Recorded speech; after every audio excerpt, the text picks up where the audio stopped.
Good morning, friends. Today I'm going to show you the tools we need to do our regular maintenance of our bike. So I'm starting from the left.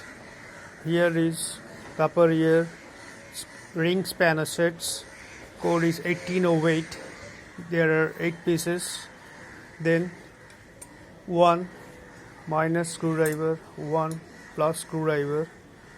Then copper ear Allen key set.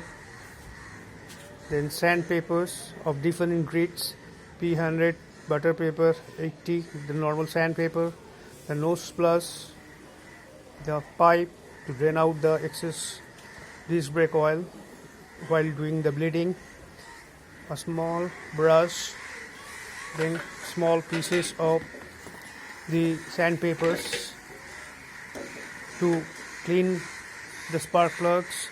Then 60 grit paper is also required. Then a metal brush to rub the sides of the spark plugs, and this one given with the toolkit to open the spark plugs. That is enough to do the regular maintenance of your bike. I hope I have clearly shown you what tools are required for regular maintenance. I hope you like it.